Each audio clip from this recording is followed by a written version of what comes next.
So hello everyone, welcome, good morning. और आज हम कंप्लीट करेंगे अपना पॉलिटी थ्रू कॉन्स्टिट्यूशन 2025 के लिए। और दो इम्पॉर्टेंट चीज़ें बचती है जहाँ से लगभग हर साल वो क्वेश्चन पूछ रहा है, स्केड्यूल्ड एरिया और ट्राइबल एरिया से। और real text of the constitution के थ्रू हम ये यहाँ पे कंप्लीट करने जा रहे हैं, ठीक है। तो अभी नेक्स्ट 10-12 मिनट में फिफ्थ और सिक्स्थ शेड्यूल जो कि बहुत कंफ्यूजिंग होते हैं, ठीक है, इनको हम यहाँ पे real text of the constitution के थ्रू देखने की कोशिश करेंगे। And trust me guys, constitution के टेक्स्ट में ऐसी बहुत सारी चीज़ें हैं जो आपको अपनी स्टैंडर्ड पॉलिटी की बुक में नहीं मिलेगी, ठीक है। तो उस तरीके से हम यहाँ पे कवर करने जा रहे हैं। शुरू करते हैं फिफ्थ शेड्यूल से, अपना ये पूरा कार्यक्रम शुरू करते हैं। देखिए, जो फिफ्थ और सिक्स्थ शेड्यूल है इसके बारे में आर्टिकल 244 में कॉन्स्टिट्यूशन में प्रोविज़न रखा गया है कि स्केड्यूल्ड एरिया और ट्राइबल एरिया इंडिया में घोषित किए जा सकते हैं for their separate administration in the interest of scheduled tribes. तो इम्पॉर्टेंट बात यह है कि जो स्केड्यूल्ड ट्राइब है, जो स्केड्यूल्ड एरिया है और ट्राइबल एरिया है, दोनों स्केड्यूल्ड ट्राइब्स के इंटरेस्ट में बनाए गए हैं। ये बात आपको ध्यान में रखनी है। अगली बात, दो तरीके के स्केड्यूल रखे गए हैं, एक स्केड्यूल 5 और एक स्केड्यूल 6। स्केड्यूल 5 में जो स्टेट्स आते हैं या फिर जो रीजन्स खासतौर पे स्केड्यूल्ड एरिया में आएंगे, फिफ्थ स्केड्यूल वाले होंगे स्केड्यूल्ड एरिया, तो जो रीजन्स उन स्केड्यूल्ड एरियाज में आएंगे, इंपॉर्टेंट बात है उनको ऑटोनॉमी है ना, एडमिनिस्ट्रेटिव ऑटोनॉमी नहीं दी गई है। डिफरेंस यही है कि सिक्स्थ शेड्यूल एरिया में एडमिनिस्ट्रेटिव ऑटोनॉमी दी गई है, फिफ्थ शेड्यूल एरिया में उन एरियाज को, उन रीजन्स को एडमिनिस्ट्रेटिव ऑटोनॉमी नहीं दी गई है। एडमिनिस्ट्रेटिव कंट्रोल स्टेट का ही होगा फिफ्थ शेड्यूल्ड एरिया में भी, है ना। बस ये है कि उनके इंटरेस्ट के लिए कुछ एडिशनल पावर्स ग्रांट कर दी गई है टू द प्रेजिडेंट और to some extent to the governor as well. दो बातें आपको ध्यान में रखनी है कि जो आपको देखिए यहाँ पे वो क्वेश्चन स्टेटमेंट में फंसाएगा, जो हाईलाइटेड पार्ट है मैंने वो इसीलिए हाईलाइट कर रखे हैं कि वहाँ से वो स्टेटमेंट बना सकता है। क्वेश्चंस जो वो फंसाएगा वो एक बात पे, ठीक है, ज़्यादा एम्फेसिस करके कुछ तोड़ मरोड़ के स्टेटमेंट दे देगा कि वो प्रेजिडेंट का गवर्नर कर देगा, गवर्नर का प्रेजिडेंट कर देगा, ठीक है। तो ये बात ध्यान में रखनी है कि मोस्टली जो भी पावर्स दी गई है, जो भी इंपॉर्टेंट पावर्स दी गई है अंडर फिफ्थ शेड्यूल, वो पावर्स दी गई है प्रेसिडेंट को, है ना। मोस्टली बात कर रहा हूं मैं, मोस्टली जब भी आप आगे देखेंगे तो मोस्टली जो फिफ्थ शेड्यूल की पावर है वो प्रेसिडेंट के पास दी गई है। जो सिक्स्थ शेड्यूल की पावर दी गई है वो मोस्टली गवर्नर के पास दी गई है। तो ये बात आपको, दो बातें आपको ध्यान में रखनी है, यहीं से आपके काफ़ी सारे क्वेश्चन सही, है ना, बनाना आप शुरू कर देंगे। एक बात आपकी क्लैरिटी हो कि पहले कौन आएगा, प्रेसिडेंट, फिर कौन आएगा, गवर्नर। तो मोस्टली जो फिफ्थ शेड्यूल की पावर है ना, स्केड्यूल्ड एरिया को इंक्लूड एक्सक्लूड करना, नया स्केड्यूल्ड एरिया क्रिएट करना, एटसेट्रा एटसेट्रा, फिफ्थ शेड्यूल में वो है प्रेसिडेंट को मिली हुई। सिक्स्थ शेड्यूल में वही पावर्स गवर्नर को दे दी गई है, समझ लो। दूसरी बात जहां से वो आपसे सवाल पूछ सकता है वो ये, एक तो हमने देखा जब हम पंचायती राज को पढ़ रहे थे तो पंचायत के जो प्रोविजंस हैं वो फिफ्थ और सिक्स्थ शेड्यूल एरिया में नहीं लगते हैं। अपार्ट फ्रॉम दैट 3 स्टेट्स में तो बिल्कुल ही नहीं लगते हैं। कौन कौन से थे वो, हमने देखा M²N, मतलब मणिपुर, मिजोरम और नागालैंड में तो बिल्कुल भी इंप्लीमेंट नहीं होता है पंचायती राज का प्रोविजन पूरे स्टेट्स में, है ना। जो कॉन्स्टिट्यूशन वाला पंचायती राज है उनके अपने पंचायती राज सिस्टम वो लेकिन बना सकते हैं, ठीक है। जो 73rd और 74th कॉन्स्टिट्यूशन अमेंडमेंट एक्ट के प्रोविजन है वो इनमें नहीं लागू होते हैं, ये हमने ऑलरेडी देख लिया था। इंपॉर्टेंट बात आपको ये भी ध्यान में रखनी है कि फिफ्थ शेड्यूल में, है ना, पहली बात तो क्लैरिटी ये होनी चाहिए कि अगर कोई स्टेट फिफ्थ शेड्यूल या फिर सिक्स्थ शेड्यूल में एंटर हो जाए, ठीक है, तो क्या पूरे स्टेट को प्रोटेक्शन मिल जाती है फिफ्थ या सिक्स्थ शेड्यूल के अकॉर्डिंग? नहीं। कुछ एक एरियाज होते हैं जो specifically, for example fifth schedule में राजस्थान भी है, फॉर एग्जांपल फिफ्थ शेड्यूल में, ठीक है, फिफ्थ शेड्यूल में आपके हिमाचल भी है।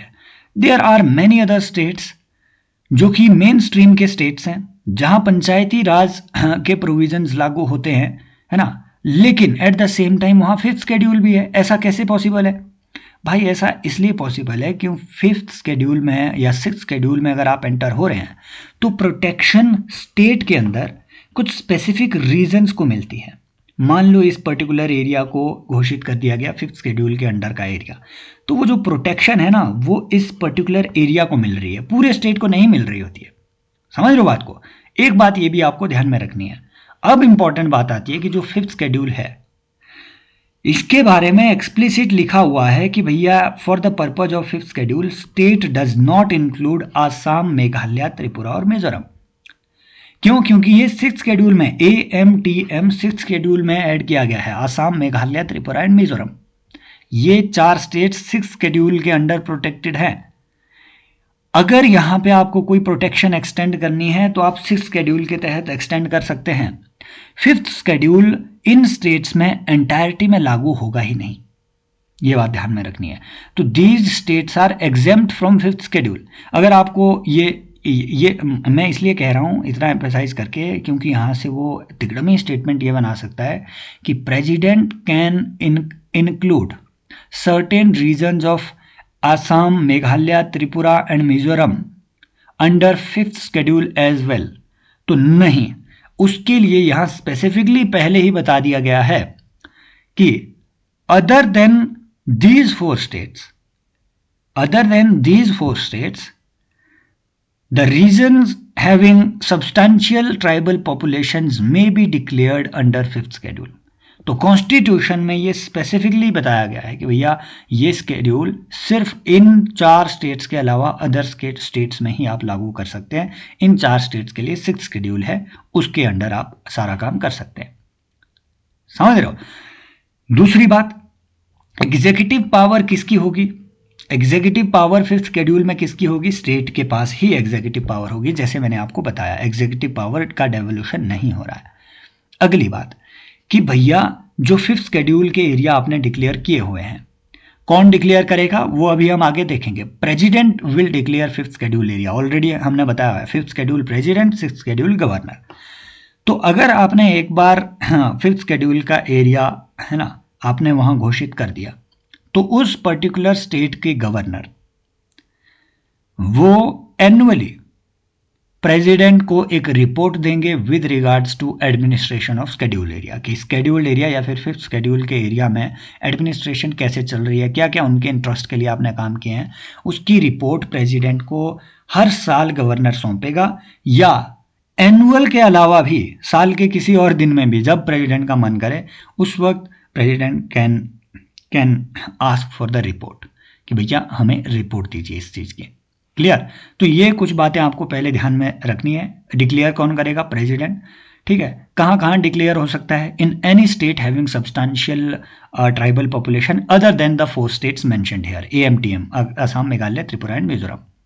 एग्जीक्यूटिव पावर स्टेट की होगी और डिक्लेयर कौन करेगा? प्रेसिडेंट। रिपोर्ट कौन तैयार करेगा? गवर्नर। किसे टेबल डाउन करेगा? क्या स्टेट लेजिस्लेटिव असेंबली को? नहीं, गवर्नर को, प्रेसिडेंट को। क्लियर? तो इन पॉइंट से वो आपसे सवाल पूछ सकता है। अब देखिए यहां से उसने जो भी मैं अदर देन येलो कलर से हाईलाइट कर रहा हूं वहां वो बहुत इंपॉर्टेंट पार्ट है, क्योंकि यहां से लास्ट ईयर इन्होंने एक सवाल पूछा था, CDS में क्वेश्चन पूछा गया है ये कि who will declare areas other than those declared under fifth schedule, other than those areas also. वहां पे ट्राइब्स एडवाइजरी काउंसिल कौन क्रिएट करवा सकता है? तो वो प्रेसिडेंट है। इन अ नटशेल, अगर समझ नहीं आया देखिए, ट्राइब्स एडवाइजरी काउंसिल की एक प्रोविजन किया गया है कि फिफ्थ शेड्यूल एरिया में एक ट्राइब्स एडवाइजरी काउंसिल क्रिएट की जाएगी। उस ट्राइब्स एडवाइजरी काउंसिल में मैक्सिमम 20 मेंबर हो सकते हैं, मैक्सिमम 20 मेंबर हो सकते हैं। इन मैक्सिमम 20 मेंबर्स में भी जो 3/4 है, 3/4 वो होने चाहिए जो उस पर्टिकुलर ट्राइब या फिर उस स्टेट की ST पॉपुलेशन के MLA स्टेट लेजिस्लेटिव असेंबली में हो। That means tribes advisory council create की जाएगी। मैक्सिमम कितने लोग होंगे ट्राइब्स एडवाइजरी काउंसिल में? 20 लोग मैक्सिमम। और इन 20 लोगों में से 3/4 मेंबर एमएलए होने चाहिए। कौन से एमएलए? जो एसटी एमएलए हो। मान लीजिए अगर एसटी एमएलए इतने हैं ही नहीं, तो फिर जो रेस्ट ऑफ द पोस्ट्स है, वो रेस्ट ऑफ द पोस्ट किसके द्वारा, है ना, किसके द्वारा भरी जाएगी? इंपॉर्टेंट बात है, वो रेस्ट ऑफ द पोस्ट भरी जाएगी by other members of those scheduled tribes. समझ रहे हो? अदर मेंबर्स माने जनरल मेंबर्स, जिन्हें कि फिर, है ना, नॉमिनेट किया जा सकता है। क्लियर? ये बात आपको ध्यान में रखनी है ना। जो जो जो कुछ चीजें, है ना, यहां से बनाई जा सकती है। ट्राइब्स एडवाइजरी काउंसिल बनाने के लिए, ट्राइब्स एडवाइजरी काउंसिल बनाने के लिए प्रेसिडेंट के पास एक और पावर है। वो ये कि हो सकता है कुछ ऐसे स्टेट हो जहां एसटी की पॉपुलेशन है, लेकिन वो स्टेट 5th शेड्यूल के अंडर कवर नहीं किया गया है। So in those states also president may direct for the creation of tribes advisory council. ये यहां पे पिछले साल क्वेश्चन पूछा गया था। समझ रहे हो? ये बात है जहां से वो इस डेप्थ से सवाल पूछ सकता है कि अदर देन दो स्टेट्स ऑल्सो, जो 5th शेड्यूल में है, उन स्टेट्स के अलावा भी अदर स्टेट्स में ट्राइब्स एडवाइजरी काउंसिल बनाई जा सकती है जहां एसटी पॉपुलेशन हो। उसके लिए कौन घोषणा जारी करेगा? प्रेसिडेंट। क्लियर? अब ट्राइब्स एडवाइजरी काउंसिल की जो ड्यूटी होगी वो कौन सी ड्यूटी है? वो गवर्नर को एडवाइज करेगी कि कौन से रूल्स बनाए जाएं, कौन से मेजर्स लिए जाएं for the protection of the rights of ST population in that particular state. और गवर्नर रूल बनाएंगे for the interest of ST population. Governor rule बनाएंगे।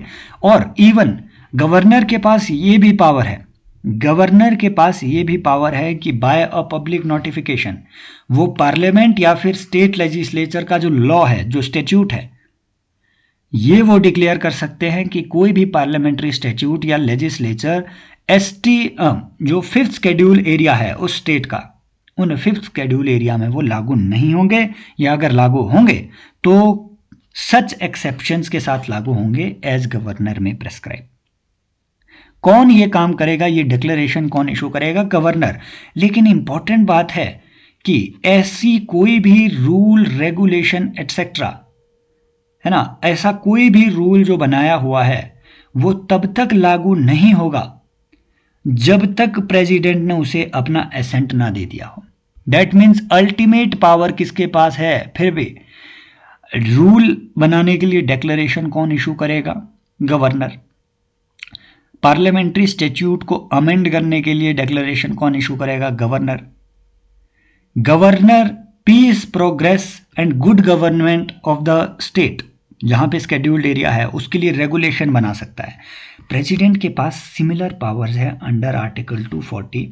प्रेसिडेंट है similar powers with respect to 5 UTs. ठीक है, now 4 वो हैं, ठीक है, आपका अंडमान एंड निकोबार, लक्षद्वीप, है ना, दमन एंड दीव, ठीक है, और आपका क्या कहते हैं,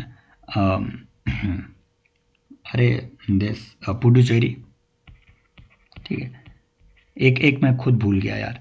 ठीक है, तो इन 5 यूटीज के लिए प्रेसिडेंट भी पीस, प्रोग्रेस और गुड गवर्नेंस के लिए रेगुलेशन बना सकता है, रेगुलेशन ला सकता है। और जब ऐसी रेगुलेशन बनाई जा रही है तो उस वक्त प्रेसिडेंट के पास ये पावर होती है कि इवन पार्लियामेंट के किसी लॉ को वो इनएप्लीकेबल डिक्लेयर कर सकते हैं प्रेसिडेंट इन दीज यूटीज, जहां जहां के लिए वो रेगुलेशन बना सकते हैं। तो ये पावर प्रेसिडेंट के पास भी सिमिलर होती है। गवर्नर के पास ये पावर 5th शेड्यूल के रिगार्डिंग है। अगेन 5th शेड्यूल का एरिया डिक्लेयर कौन कर रहा है? प्रेसिडेंट। 5th शेड्यूल के लिए रूल्स कौन बना रहा है? गवर्नर बना रहा है। लेकिन उन रूल्स को, जो भी रूल्स गवर्नर इस तरीके के बनाएंगे, उन रूल्स को प्रेसिडेंट की रेटिफिकेशन, प्रेसिडेंट के द्वारा, ठीक है, साइन होने वो जरूरी है, तभी जाकर के वो एनफोर्स वहां पे किए जाएंगे, क्योंकि अल्टीमेट पावर 5th शेड्यूल के अंडर किसके तहत किसको मिली हुई है? प्रेसिडेंट को। देखो सवाल उन्होंने यहां से पूछा था, 2023 का PYQ देख लेना, और ये इन्होंने CDS में बहुत बार पूछा था कि what is the effect of some area being added to fifth schedule. तो भाई इफेक्ट उसका ये है कि वहां पे एससी जो एसटी पॉपुलेशन है, एसटी पॉपुलेशन से नॉन एसटी पॉपुलेशन को लैंड ट्रांसफर करना पे प्रोहिबिशन लग सकता है। अगेन सच रेगुलेशंस में प्रेस्क्राइब। तो यूपीएससी ने भी वो जो क्वेश्चन उस तरीके से, क्योंकि sense of question was this कि इसमें से मैंडेटरी इफेक्ट क्या है, तो ये मैंडेटरी इफेक्ट नहीं है। कॉन्स्टिट्यूशन ऐसा नहीं बोलता है, खुद से ऐसा नहीं बोल रहा है कॉन्स्टिट्यूशन कि एसटी की जो लैंड है फिफ्थ शेड्यूल एरिया में वो नॉन एसटी को ट्रांसफर नहीं की जा सकती है, लेकिन उसे प्रोहिबिट करने के लिए अगर रेगुलेशन बनाए तब वो प्रोहिबिट होगी, अदरवाइज नहीं होगी, बाय डिफॉल्ट नहीं होगी। बट अगेन यूपीएससी ने बनाया है क्वेश्चन, तो उनकी सेंस में तो ये प्रोहिबिट है ही। और मोस्टली क्योंकि है ना, क्योंकि शायद इसलिए भी क्योंकि मोस्टली जितने भी फिफ्थ शेड्यूल के एरिया है वहाँ पे ये प्रोहिबिशन लागू की है मोस्ट ऑफ द स्टेट्स ने, पॉलिटिकल रीजन की वजह से, शायद इसलिए उन्होंने ये एक्सेप्ट कर दिया कि this is the effect of some region being added to the fifth schedule area. तो क्योंकि यूपीएससी ने प्रीवियस ट्रेंड में इसे सही स्टेटमेंट माना है, आप भी आगे ये सही स्टेटमेंट ही मानेंगे कि फिफ्थ शेड्यूल में ऐड होते ही वहाँ पे प्रोहिबिशन हो जाता है लैंड के ट्रांसफर पे। दूसरा, अलॉटमेंट ऑफ लैंड को रेगुलेट कर सकती है गवर्नर की ऐसी रेगुलेशन, वो गवर्नर की रेगुलेशन जिसे प्रेसिडेंट का असेंट मिलना चाहिए। मनी लैंडिंग की एक्टिविटी को रेगुलेट कर सकती है, ठीक वैसे जैसे हमने पीसा एक्ट में देखा, वहाँ पे भी सिमिलर जो पावर्स हैं वो पंचायत के पास दी गई है ना। गवर्नर के पास ये भी पावर है, मैंने आपको बताया कि गवर्नर में रिपील और amend any act of parliament और state legislature for the purpose of its implementation to the fifth schedule, है ना। अगली बात है कि गवर्नर ऐसे जो ऊपर जितने भी रूल्स हैं, इंपॉर्टेंट बात, जितने भी रूल्स है वो प्रेसिडेंट के पास पेश किए जाएंगे, प्रेसिडेंट का असेंट उन्हें फिर बाद में मिलना जरूरी है, अदरवाइज वो एनफोर्स नहीं होंगे। दूसरी बात, जितने भी ऐसे रूल्स हैं वो गवर्नर बना तो सकते हैं, लेकिन भाई साहब मैंडेटरली उन रूल्स को बनाने से पहले कंसल्टेशन किया जाना जरूरी है ट्राइब्स एडवाइजरी काउंसिल के साथ, जो 20 मेंबर्स की, मैक्सिमम 20 मेंबर्स की, अगर वो बोले कि मिनिमम 20 मेंबर होने चाहिए, नहीं, मैक्सिमम 20 मेंबर होने चाहिए, इससे कम कितने भी मेंबर हो सकते हैं, समझ रहे हो। तो वो जो काउंसिल बनाई गई है एडवाइजरी काउंसिल, उस एडवाइजरी काउंसिल के साथ कंसल्ट करके ही गवर्नर ऐसे रूल बनाएगा, ये मैंडेटरी है। शेल वर्ड यूज हुआ है, दैट मीन्स ये कंसल्टेशन मैंडेटरी है, लेकिन उस कंसल्टेशन से जो उनको, ठीक है, जो गवर्नर को एडवाइस दिया है ट्राइब्स एडवाइजरी काउंसिल ने, उस एडवाइस को फॉलो करना मैंडेटरी नहीं है, क्योंकि tribes advisory council is just an advisory council. Clear, ये बात ध्यान में होनी चाहिए। फिर मैंने ऑलरेडी बताया कि प्रेसिडेंट जो है फिफ्थ शेड्यूल के एरिया को इंक्रीज डिक्रीज कर सकते हैं, डिक्लेयर कर सकते हैं, रेक्टिफिकेशन कर सकते हैं बाउंड्री की, एनी अल्टरेशन इन बाउंड्री कर सकते हैं, ठीक है। तो ये बात जो है आप ध्यान में रखें कि अल्टीमेट पावर फिफ्थ शेड्यूल के तहत किसकी है, प्रेसिडेंट की। इवन अगर गवर्नर को रूल्स बनाने की पावर दी भी गई है तो प्रेसिडेंट का उसमें असेंट मिलना जरूरी है। क्लियर। अगली बात है कि इस शेड्यूल को, फिफ्थ शेड्यूल को पार्लियामेंट अमेंड कर सकती है बाय सिंपल लॉ, और ऐसा जो लॉ अमेंडमेंट के लिए, फिफ्थ शेड्यूल के अमेंडमेंट के लिए, है ना, ये जो जितने भी ऊपर प्रोविजंस है इन प्रोविजंस को पार्लियामेंट अमेंड कर सकती है, और इसके लिए ठीक है, जो लॉ होगा वो आर्टिकल 368 के तहत कॉन्स्टिट्यूशनल अमेंडमेंट एक्ट कंसिडर नहीं किया जाएगा। दैट मीन्स सिंपल मेजॉरिटी से इसे अमेंड किया जा सकता है। Fifth schedule done. अब आते हैं सिक्स्थ शेड्यूल में। सिक्स्थ शेड्यूल में इंपॉर्टेंट बात मैंने आपको बताई कि यहाँ पे जो स्कोप है ना, जो मेन अथॉरिटी है वो कौन बनाई गई है, वो गवर्नर बनाई गई है। और हमने देखा कि यहाँ पे जो एडमिनिस्ट्रेटिव और लेजिस्लेटिव पावर है, वो एडमिनिस्ट्रेटिव और लेजिस्लेटिव पावर्स है ना, उसका डिवोल्यूशन हुआ है किसके लिए, ऑटोनॉमस डिस्ट्रिक्ट काउंसिल्स के लिए और ऑटोनॉमस रीजनल काउंसिल्स के लिए। इंपॉर्टेंट बात है, सिक्स्थ शेड्यूल दो चीजों की व्यवस्था करता है, एक ऑटोनॉमस डिस्ट्रिक्ट काउंसिल की, एक ऑटोनॉमस रीजनल काउंसिल की। ऑटोनॉमस डिस्ट्रिक्ट काउंसिल एक ऑटोनॉमस डिस्ट्रिक्ट के लिए बनाई जाएगी।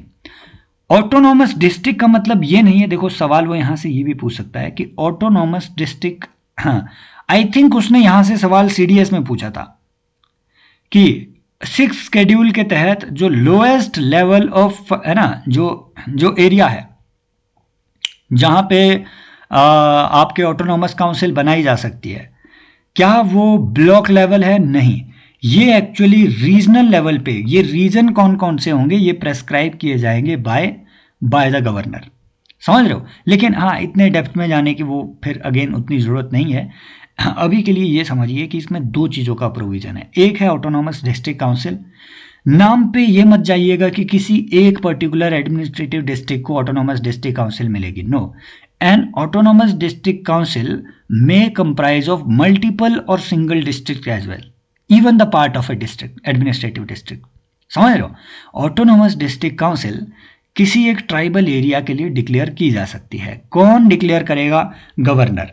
गवर्नर एक पब्लिक नोटिफिकेशन के थ्रू किसी भी पर्टिकुलर एरिया को ऑटोनोमस रीजन में, है ना, ऑटोनोमस डिस्ट्रिक्ट को वो डिक्लेयर कर सकता है। Subject to the provisions of this paragraph, tribal areas in each item of part 1, part 2 है ना, part 3 as appended in paragraph 20 schedule shall be autonomous district. तो जो एरिया यहाँ पे लिखे हुए हैं एक्चुअली उन्हें ऑटोनोमस डिस्ट्रिक्ट कंसिडर किया जाएगा, और ये एरियाज एक्सप्लिसिटली कॉन्स्टिट्यूशन में दिए गए हैं। इन पर्टिकुलर एरियाज को पार्लियामेंट बाय लॉ अमेंड कर सकती है। समझ रहे हो? जो यहाँ पे लिखे गए हैं, फॉर एग्जांपल आसाम के 3 एरिया है, नॉर्थ छचर हिल्स वगैरह वगैरह, ठीक है, और ये गारो खासी जयंतिया मेघालय में है ना, त्रिपुरा में जो त्रिपुरा हिल काउंसिल का एरिया है वो वहाँ पे दिया गया है। फिर हाँ, है ना, यहाँ देखिए ये पूरा, फिर मिजोरम में भी एक मिनट, ये देखिए ये पूरा यहाँ पे दिया हुआ है कि जो आपका असम है इसमें नॉर्थ चचर एरिया है ना, कार्बी एंगलोंग डिस्ट्रिक्ट और बोडोलैंड एरिया ये आपका असम में है, गारो खासी जयंतिया ये मेघालय में है, त्रिपुरा जो एरिया है ये त्रिपुरा में है, और फिर मिज़ोरम में आपका चकमा डिस्ट्रिक्ट चकमा मारालाई ये मिज़ोरम में है। तो ये जो एरिया है ये एरियाज़ ऑलरेडी यहाँ पे मेंशन किए गए हैं, और इन एरियाज़ को अमेंड करना या फिर डिक्लेयर करना किसी एरिया को एज ऑटोनोमस डिस्ट्रिक्ट, ऐड करना इस कॉन्स्टिट्यूशन में किसी एरिया को एज ऑटोनोमस डिस्ट्रिक्ट, ये कौन ऐड करेगा? ये ऐड करेगी पार्लियामेंट, क्योंकि इसके लिए 6 शेड्यूल में अमेंडमेंट होना जरूरी है। बट फिर उस डिस्ट्रिक्ट के अंदर ही, हाँ ठीक है, कोई नया ऑटोनोमस रीजन क्रिएट करना, ये पावर, इसके बाद की सारी पावर दी गई है गवर्नर को। तो जो मेन एडमिनिस्ट्रेटिव पावर है अंडर 6 शेड्यूल, बहुत बड़ा है ये 6 शेड्यूल, वो जो पावर दी गई है, ठीक है, ये पावर दी गई है गवर्नर के पास। By public notification governor can include the area, governor can exclude the area, governor can create a new autonomous district as well by public notification, but then parliament has to add that autonomous district to 6 schedule as well. समझ रहे हो? तो create कौन करेगा? Governor. Parliament उसका addition करेगा 6 schedule में by law, क्योंकि obviously governor by notification can not amend the constitution. और फिर अगेन इस शेड्यूल को जब ऐड किया जाना है तो वो आर्टिकल 368 के तहत अमेंडमेंट कंसिडर नहीं किया जाएगा। By parliament by a simple law can add any district to this schedule, to 6 schedule as well. In a nutshell अगर वो आपसे स्टेटमेंट दे दें कि who can create autonomous district councils या फिर who can create a new autonomous district in 5th और 6th schedule in 6 schedule areas, तो वो क्रिएट करने की पावर दी गई है गवर्नर के पास। फिर पार्लियामेंट उसे उस नाम को यहाँ पे ऐड करेगी इस, है ना, इसके अपेंडिक्स में। इंक्रीज, डिक्रीज, डिमिनिश कर सकते हैं, ठीक है, या फिर डिफाइन कर सकते हैं boundary of any autonomous district. हम यहाँ स्टडी कर रहे थे कि 2 प्रोविजन दिए गए हैं, एक ऑटोनोमस डिस्ट्रिक्ट काउंसिल का और एक ऑटोनोमस, है ना, ऑटोनोमस रीजनल काउंसिल का। Autonomous district council is for larger area, but अगर गवर्नर को लगे कि ऑटोनोमस डिस्ट्रिक्ट काउंसिल में मोर देन 1 ट्राइब्स रहती है तो वो ऑटोनोमस रीजनल काउंसिल क्रिएट कर सकती है अलग अलग ट्राइब्स के लिए भी।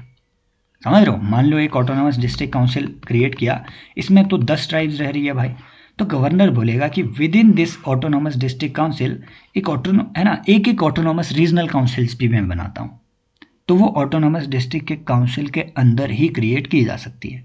क्लियर? अब देखिए ऊपर जो हमने पढ़ा था फिफ्थ शेड्यूल में जो ट्राइब्स एडवाइजरी काउंसिल क्रिएट की गई थी, वो एडवाइजरी काउंसिल थी, गवर्नर को उन्होंने एडवाइज करना था। रेगुलेशन बनाने से पहले गवर्नर को मैंडेटरी था कि उनकी एडवाइस वो ले, लेकिन उन एडवाइजेस को फॉलो करना गवर्नर के लिए मैंडेटरी नहीं था। समझ रहे हो बात को? यहाँ पे एडवाइजरी ज्यूरिसडिक्शन नहीं है, यहाँ पे एडमिनिस्ट्रेटिव ज्यूरिसडिक्शन दे दिया गया है ऑटोनॉमस डिस्ट्रिक्ट काउंसिल्स को। इन डिस्ट्रिक्ट काउंसिल पूरी सरकार की तरह फंक्शन करती है। समझ रहे हो? और इस ऑटोनॉमस डिस्ट्रिक्ट काउंसिल में जो डिस्ट्रिक्ट काउंसिल है, डिस्ट्रिक्ट काउंसिल में नॉट मोर देन 30 मेंबर्स होंगे। दैट मीन्स लेस देन 30 हो सकते हैं, लेकिन मोर देन 30 नहीं हो सकते। मैक्स टू मैक्स एक डिस्ट्रिक्ट काउंसिल में 30 मेंबर होंगे। जितने भी इसके मेंबर डिसाइड किए जाएंगे, जो कि गवर्नर डिसाइड करेंगे कि कितने मेंबर होंगे। ठीक है, तो जितने भी इसमें मेंबर्स होंगे उनमें से मैक्स टू मैक्स 4 नॉमिनेट किए जा सकते हैं बाय गवर्नर, बाकी सारे इलेक्ट होंगे, बाकी सारे इलेक्टेड होंगे। अब देखो, नंबर 1 इनका mode of election, number 2 who will conduct the election, है ना? ये सब चीजें, mode of election, who will conduct the election, etcetera etcetera, ये सब चीजें गवर्नर प्रेस्क्राइब करेंगे इन द सेम नोटिफिकेशन जिसके थ्रू इसने ऑटोनॉमस डिस्ट्रिक्ट काउंसिल को क्रिएट किया है। समझ लो बात को? क्लियर? तो ये बात ध्यान में रखनी है। In fact governor can even dissolve the ADC, governor can also dissolve the autonomous district council, लेकिन डिसोल्यूशन के 6 महीने के अंदर, विद इन 6 मंथ्स, इनके लिए फ्रेश इलेक्शन करना जरूरी है। एडमिनिस्ट्रेटिव फेलियर के ग्राउंड पे ये डिसॉल्व किए जा सकते हैं 6 मंथ्स के अंदर, लेकिन इलेक्शन करना जरूरी है। इलेक्शन कौन करवाएगा, ये कौन प्रेस्क्राइब करेगा? गवर्नर। तो अगर वो बोले इलेक्शन कमीशन ऑफ इंडिया या election commission of state conducts election as per the constitution, no, governor prescribes who will conduct the election and what will be the rules of election। समझ रहे हो? तो ये बात आपको ध्यान में रखनी है। 4 इसमें नॉमिनेट भी किए जा सकते हैं। इंपॉर्टेंट बातें हैं, यहां से वो सवाल बना सकता है। और फिर है ना, separate regional councils for each area constitution, है ना, ये तो हमने ऑलरेडी पढ़ लिया। Governor will make rule for composition, delimitation, qualification etcetera of the election. जो इलेक्शन इनके लिए क्रिएट किए जाएंगे और कैसे कैसे इलेक्शन होंगे, सब गवर्नर बनाएंगे। टर्म इनकी होगी 5 ईयर नॉर्मली, लेकिन मैंने बताया कि डिसॉल्व किए जा सकती है before the normal term also. Dissolve करने के 6 महीने के अंदर इलेक्शन होने चाहिए। और भाई साहब, ये जो न्यूली इलेक्टेड आपकी ऑटोनॉमस डिस्ट्रिक्ट काउंसिल है, ठीक है, न्यूली इलेक्टेड जो ऑटोनॉमस डिस्ट्रिक्ट काउंसिल है, ये newly elected autonomous district council rest of the period के लिए ही, रेस्ट ऑफ द टर्म के लिए ही वो जो है फंक्शन करेगी। ये बात ध्यान में रखनी है, ठीक है, रेस्ट ऑफ द टर्म। ठीक वैसे जैसे हमने देखा पंचायती राज के बारे में, ठीक है, कि जो मिड टर्म इलेक्शन होंगे, वो मिड टर्म इलेक्शन में जो पंचायती राज इंस्टीट्यूशन है, वो रेस्ट ऑफ द टर्म्स के लिए ही वो अपनी फंक्शन करती है। Members elected to fill the casual vacancy shall hold office only for remainder of the term। समझ रहे हो? Said period of 5 years में while proclamation, इंपॉर्टेंट बात है कि जब नेशनल इमरजेंसी चली हुई है, हमें मालूम है नेशनल इमरजेंसी के टाइम पे इनडेफिनेटली लोकसभा और स्टेट लेजिस्लेटिव असेंबली की टर्म को इंक्रीज किया जा सकता है, but 1 year at a time, 1 year at a time, ठीक है, 1 ईयर एट ए टाइम। हर 1 साल के बाद उसके लिए पार्लियामेंट्री अप्रूवल लेना जरूरी है। सिमिलरली इसकी टर्म को भी एक्सटेंड किया जा सकता है during national emergency by governor, है ना, लेकिन हर 1 साल के बाद इसके लिए हम जो है आपको एक फ्रेश अप्रूवल लेना जरूरी है गवर्नर को। क्लियर। और ये कुछ बातें हैं, है ना, मे बी इससे वो इतना कर पूछ सकता है कि who will extend the time, है ना, it is governor who will extend the time 1 year at a time. Again ऐसी चीज़ के लिए अप्रूवल का कि भाई किससे अप्रूवल लिया जाना है किससे नहीं, इसका यहाँ पे कोई जिक्र नहीं है कि गवर्नर किससे अप्रूवल लेगा। यहाँ ये बात लिखी हुई है कि governor by a public notification can extend the duration, ठीक है, the duration of autonomous district council 1 year at a time, है ना। अब इसके लिए अप्रूवल किससे लेना है इसका कोई जिक्र इसमें नहीं किया गया है, क्लियर। तो that means governor by public notification can extend the time, और उसके लिए जरूरी नहीं है कि वो स्टेट लेजिस्लेटिव असेंबली से अप्रूवल ले भी, है ना। Governor shall have power to make laws with respect to, मैंने बताया आपको जैसे यहाँ पे है 6th शेड्यूल में, सिंपल आपने ये ध्यान में रखना है जो चीज़ें हमने ऊपर पढ़ी वो सारी चीज़ों से रिलेटेड यहाँ पे गवर्नर रूल बनाएगा, और उसके लिए प्रेसिडेंशियल असेंट की जरूरत है भी नहीं। विद रिस्पेक्ट टू एवरीथिंग कि allotment and occupation and use of land, है ना, money lending, practice of jhum cultivation, use of any canal etcetera, marriage और डाइवर्स, है ना, इनहेरिटेंस ऑफ प्रॉपर्टी, और भैया जो गांव के हेडमैन है इन्हें कैसे अपॉइंट करना है, पंचायत, है ना, जो उनका अपना पंचायती राज सिस्टम है, इन सब चीज़ों के लिए इंपॉर्टेंट बात है कि यहाँ पे जो रिजर्व्ड फॉरेस्ट है ये भी यहाँ पे मेंशन किया गया है कि रिजर्व्ड फॉरेस्ट जो है वो रिजर्व्ड फॉरेस्ट के लिए भी वहाँ पे लैंड कैसे जो है वो बनाई जानी है, ठीक है, लैंड का रेगुलेशन कैसे होगा रिजर्व्ड फॉरेस्ट में, वो रिजर्व्ड फॉरेस्ट का मेंशन भी यहाँ पे किया गया है, क्लियर। तो हाँ, 2 चीज़ें होती है, एक हमने देखा डीम्ड फॉरेस्ट, वो उस टाइम पे हमने देखा था जब हम वो क्या कहते हैं उसे,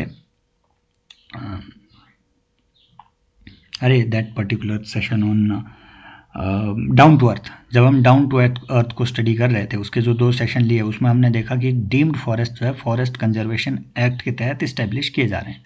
ऐसे ही एक एरिया होता है रिजर्व्ड फॉरेस्ट, ये इंडियन फॉरेस्ट एक्ट के तहत इस्टेब्लिश किए जाते हैं, समझ लो। तो रिजर्व्ड फॉरेस्ट भी किस तरीके से मैनेज किए जाएंगे इसके लिए भी रूल्स बनाएंगे गवर्नर, समझ लो, गवर्नर में मेक रूल्स। और है ना, ये थोड़ा ध्यान में रखना है कि सॉरी हाँ, these district councils will have power to make laws with respect to this. और अगेन ये जो लॉज बनाए हुए हैं ये डिस्ट्रिक्ट काउंसिल के ये सारे लॉज गवर्नर के असेंट से बनेंगे।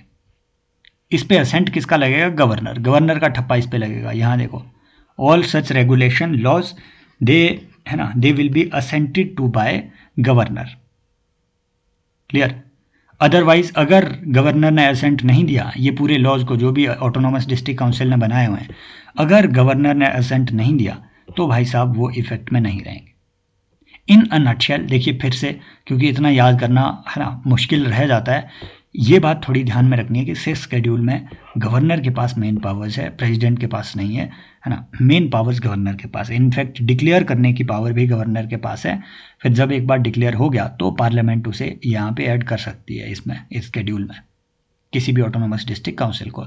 Administration of justice in autonomous district council, इसमें भी एक इम्पॉर्टेंट बात है ना, हमने पढ़ा था, कल ही हमने पढ़ा कि जो कंटेम्प्ट ऑफ कोर्ट एक्ट है वो न्याय पंचायतों पे लागू नहीं होता है, हमने ये देखा था। अब वो न्याय पंचायतें, पंचायती राज, है ना, जो PRIs हैं वो भी न्याय पंचायतें इस्टेब्लिश कर सकती है as per state government laws. ऐसी न्याय पंचायतें नॉर्मली 6th शेड्यूल एरिया में भी क्रिएट की जाती है।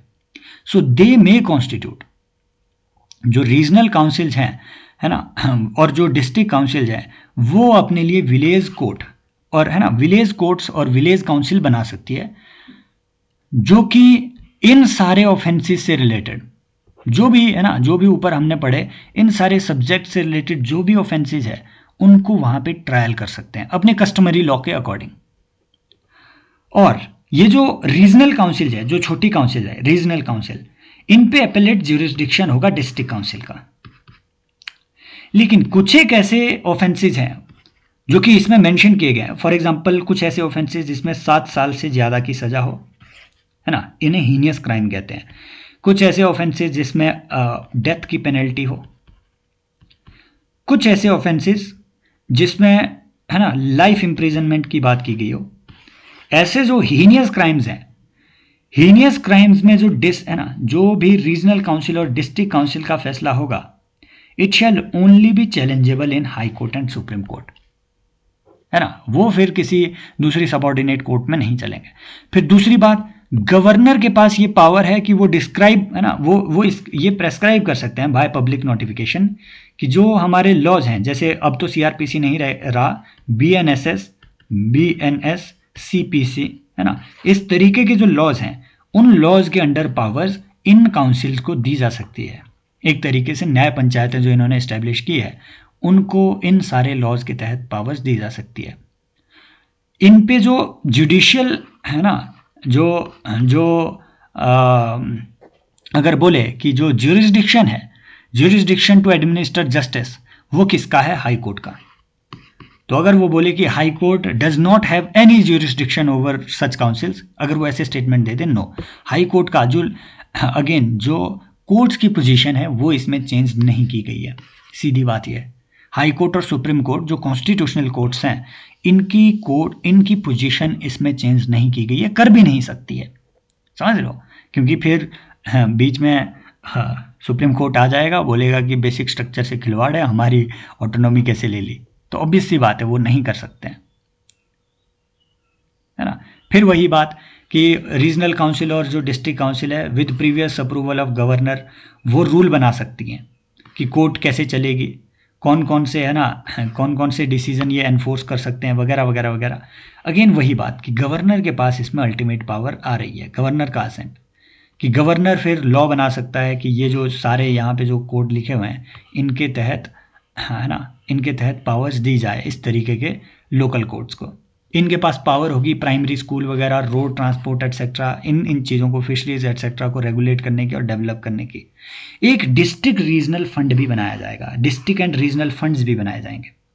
इन फंड्स में जो पैसा आएगा वो पैसा जो है कंसोलिडेटेड फंड ऑफ स्टेट से आएगा, या फिर ऐसे सोर्सेज से आएगा जो कि provided by this constitution. For example article 275 talks about statutory grants to certain regions from consolidated fund of India. These grants are mandatory grants, so statutory grants are provided to the tribal regions as well, समझ रहे हो। तो इन district और regional funds में ऐसा पैसा भी credit किया जा सकता है ना। और गवर्नर इन फंड्स के रेगुलेशन के लिए रूल बनाएंगे। अगेन गवर्नर हर जगह। फिर फंड अगर आ रहा है तो ऑडिटिंग भी जरूरी है ना। तो इनके जो इन फंड्स के अकाउंट होंगे वो कैसे रखे जाएंगे? Controller and auditor general of India will prescribe the format of accounts, कि इस तरीके से इसका अकाउंट आप रखो। अकाउंटिंग सिस्टम ये होगा। कौन प्रेस्क्राइब करेगा? कैग। ठीक वैसे जैसे कैग स्टेट्स के लिए और यूनियन के लिए प्रेस्क्राइब करता है, इनके लिए भी प्रेस्क्राइब करेगा। इंपॉर्टेंट बात है, यहां से अच्छा सवाल वो पूछेगा, वो आपको स्टेटमेंट में बनाएगा कि कैग के पास किन किन लोगों के, है ना, किन किन इंस्टीट्यूशंस की अकाउंटिंग की पावर है। क्या यूनियन की है? हाँ, एक ऑप्शन वो दे देगा। पीएसयूज की है क्या? उनको ऑडिट करने की पावर है ना। वो पीएसयू जिनके लिए यूनियन गवर्नमेंट प्रेस्क्राइब करे कि इनकी ऑडिटिंग कैग करेगा तो कैग करेगा, समझ रहे हो। फिर स्टेट्स है। एक ऑप्शन देगा ऑटोनोमस डिस्ट्रिक्ट काउंसिल, एक ऑप्शन वो आपको दे देगा पंचायती राज इंस्टीट्यूशन है डिस्ट्रिक्ट लेवल। नहीं, पीआरआईज को कैग ऑडिट नहीं करता है, इन ऊपर की सभी चीजों को कैग ऑडिट करता है ना। तो गवर्नर, है ना, गवर्नर में, है ना, जो कैग इस तरीके की ऑडिटिंग करेगा, या खुद, या फिर कैग खुद बोलेंगे कि हाँ मेरे बिहाफ में ये पर्टिकुलर पर्सन है, ये ऑडिट कर सकते हैं। मतलब इसके लिए अल्टीमेट पावर किसके पास है? कैग के पास। वो खुद कर सकते हैं ऑडिट, या फिर किसी और से भी करवा सकते हैं। और ऐसी जो ऑडिट रिपोर्ट है वो गवर्नर के पास सबमिट की जाएगी। गवर्नर उन्हें स्टेट लेजिस्लेचर में ही टेबल डाउन करेगा, काउंसिल के, है ना, काउंसिल में टेबल डाउन करेगा, जो ऑटोनोमस डिस्ट्रिक्ट काउंसिल है। तो ऑटोनोमस डिस्ट्रिक्ट काउंसिल एक तरीके से पूरे लेजिस्लेचर के तौर पे ही काम कर रही है। इनके पास ये भी पावर है कि अपने लिए टैक्स वगैरह लगाए, व्हीकल बोर्ड एटसेट्रा में, एंट्री ऑफ गुड एटसेट्रा में, सब में टैक्स लगाए। लाइसेंसेस, हाँ, कि अगर कोई भी मिनरल एक्सप्लोरेशन करना है, हमने देखा था कि 5th शेड्यूल में भी पीसा एक्ट के तहत ये प्रोविज़न किया गया है, इनके पास भी ये प्रोविज़न है कि ये लाइसेंसेस अगर मिनरल एक्सप्लोरेशन करना है, नंबर 1 इसके लिए इनका एनओसी चाहिए ऑटोनोमस डिस्ट्रिक्ट काउंसिल का। दूसरा, अगर मिनरल एक्सप्लोरेशन हो रहा है तो जो रॉयल्टी उसकी मिलती है, नॉर्मली स्टेट्स को मिलती है मिनरल्स की रॉयल्टी, जो भी एक्सप्लोर कर रहा है या माइनिंग कर रही है कंपनी, वो रॉयल्टी पे करती है स्टेट्स को, रॉयल्टी टैक्स लगता है, ठीक है। तो वो जो रॉयल्टीज़ हैं अभी स्टेट्स को मिलती हैं, वो रॉयल्टीज़ डिवाइड की जा सकती है between autonomous district council and state. कैसे डिवाइड होंगी, इसके लिए दोनों के बीच में एक एग्रीमेंट है ना, जो स्टेट गवर्नमेंट है, गवर्नमेंट ऑफ द स्टेट और ऑटोनोमस डिस्ट्रिक्ट काउंसिल, ये दोनों जिस एग्रीमेंट पे आएंगे उस फॉर्मूला के तौर पे डिवाइड की जाएगी। अगर कोई भी डिस्प्यूट हो तो गवर्नर डिसाइड करेगा और गवर्नर की डिसीजन इसमें फाइनल होगा। अगेन, कुछ भी आज के दौर में गवर्नर का फाइनल नहीं है, सब चीज़ सुप्रीम कोर्ट में चैलेंज हो रही है, but as per the constitution तो गवर्नर का decision shall be final. Clear? तो ये है अगली बात इसमें, ठीक है। अगेन, मनी लेंडिंग की activity etcetera, highest rate of interest उस पर्टिकुलर एरिया में ये प्रेस्क्राइब कर सकते हैं, इतनी इनके पास पूरी पावर्स हैं, है ना। ये इसमें कुछ इंपॉर्टेंट प्रोविज़न थे, बाकी हाँ may by public notification direct any act of, हाँ देखो कुछ इंपॉर्टेंट बात है कि पार्लियामेंट्री लॉ वगैरह वगैरह, इसको मैं यहाँ है ना एक जगह कंक्लूड कर देता हूँ कि पार्लियामेंट्री लॉ, एक minute, exceptions to the law, exceptions to the laws, ठीक है। इंपॉर्टेंट बात है कि 2 तरीके के लॉ होते हैं, या इस तरीके से नहीं करूँगा मैं ये, ठीक है। इसको मैं स्टेट वाइज बताऊँगा। 4 स्टेट्स हैं, है ना, 4 स्टेट्स हैं, आसाम हो गया, मेघालय हो गया, त्रिपुरा हो गया, मिजोरम हो गया, 4 स्टेट्स हैं। आसाम में थोड़ा डिफरेंट है, बाकी हर जगह सेम है। आसाम में डिफरेंट ये है कि जो पार्लियामेंट्री लॉ है, पार्लियामेंट्री लॉ आसाम के रिगार्ड्स में ये प्रोविज़न किया गया है कि हाँ कि जो पार्लियामेंट्री लॉ है, अगर उस पार्लियामेंट्री लॉ को ठीक है, governor may by public notification direct that any act of parliament और any act of state legislature, इन दोनों लॉज को, parliamentary law as well as state legislature के लॉ को, इन दोनों लॉज को governor by a public notification कह सकता है कि इन दोनों लॉज में, parliamentary law as well as state law, इन दोनों लॉज को या तो मैं इंप्लीमेंट नहीं करवाता हूं ऑटोनोमस डिस्ट्रिक्ट काउंसिल्स के एरिया में, या फिर कुछ एक्सेप्शंस के साथ इंप्लीमेंट करवाऊंगा। कौन डायरेक्ट कर रहा है? Governor. But in other 3 cases में, मेघालय, त्रिपुरा और मिजोरम, इन 3 केसेस में पार्लियामेंट के लिए प्रेसिडेंट डायरेक्ट करेंगे पार्लियामेंट्री लॉ के लिए, और जो स्टेट लॉज हैं, स्टेट लॉज के लिए गवर्नर डायरेक्ट करेंगे। बस इतना सा प्रोविजन है, समझ रहे हो? मतलब आसाम के गवर्नर के पास ज्यादा पावर्स है। बाकी जो इन तीनों, जो बाकी के स्टेट्स हैं, मेघालय, त्रिपुरा और मिजोरम, यह जो स्टेट लॉ है उसके लिए गवर्नर के पास पावर्स है। देखो, हमने देखा था 5th शेड्यूल में, 5th शेड्यूल में जो है, 5th शेड्यूल में जो भी इस तरीके के लॉज हैं, वो भले वो पार्लियामेंट्री लॉ हो या फिर भले वो स्टेट लॉ हो, उसके लिए जो है गवर्नर के पास ये पावर थी कि by getting the assent of the president of India, governor किसी भी इस तरीके के लॉज को विद एक्सेप्शन लागू कर सकता था।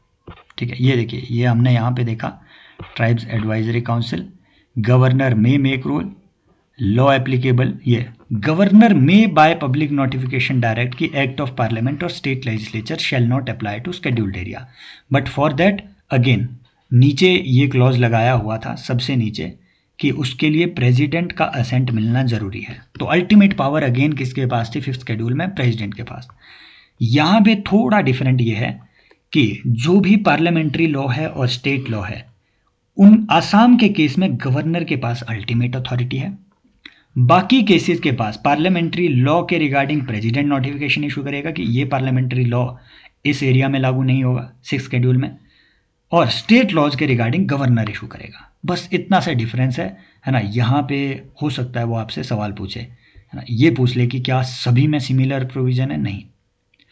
फिर देखिए इनके पास का जो बजट वगैरह है, इंपॉर्टेंट बात है, बजट जो है ऑटोनोमस डिस्ट्रिक्ट काउंसिल्स का, ठीक है, इनकी सारी एस्टिमेटेड रिसीट और एस्टिमेटेड एक्सपेंडिचर वगैरह कहाँ से निकलेगा, कंसोलिडेटेड फंड ऑफ स्टेट से। भले इनके पास डिस्ट्रिक्ट, है ना, डिस्ट्रिक्ट फंड्स क्रिएट किए गए हैं, तो इनका जो कोर बजट है वो कंसोलिडेटेड फंड ऑफ स्टेट से ही निकलेगा। जो भी इनका बजट होगा उसमें डिस्कशन होगी पहले ऑटोनोमस डिस्ट्रिक्ट काउंसिल के अंदर, फिर भाई साहब इनके बजट को स्टेट के बजट में इंक्लूड किया जाएगा along with the discussion of ADC की स्टेटमेंट, समझ रहे हो। फिर स्टेट लेजिस्लेचर उस पर वोटिंग करेगी, समझ रहे हो। तो वोटिंग अल्टीमेटली पैसा कौन दे रहा है, स्टेट लेजिस्लेचर ही ने। बजट जो है पहले ऑटोनोमस डिस्ट्रिक्ट काउंसिल में डिस्कस किया जाएगा, उस डिस्कशन के जो रिजल्ट्स हैं वो इनके पार्ट वाले बजट में अटैच किए जाएंगे, फिर उस पर स्टेट के लेजिस्लेचर में वो होगा, ठीक है, डिस्कशन होगा। ये काफ़ी लंबा अपना डिस्कशन हो गया। हाँ, और फिर अगली बात कि गवर्नर जो है कमीशन को अपॉइंट कर सकते हैं। गवर्नर के पास अगेन पूरी पावर है, एक कमीशन को अपॉइंट कर सकते हैं टू एग्जामिन कि किस तरीके का एडमिनिस्ट्रेशन ये कर रहे हैं ऑटोनोमस डिस्ट्रिक्ट काउंसिल। और अगर लगा कि भैया इनका जो है ना, जो एडमिनिस्ट्रेशन है वो थोड़ा एडमिनिस्ट्रेटिव फेलियर हो चुका है, तो उस केस में गवर्नर जो है डिसॉल्व भी कर सकते हैं ऑटोनोमस डिस्ट्रिक्ट काउंसिल को, सस्पेंड कर सकते हैं, डिसॉल्व भी कर सकते हैं ऑटोनोमस डिस्ट्रिक्ट काउंसिल को।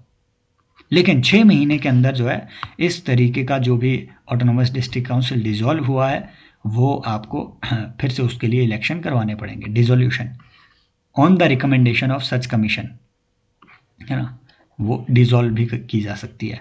तो अगर वो बोले on the recommendation of state government, no, on the recommendation of a commission appointed for that purpose by the governor.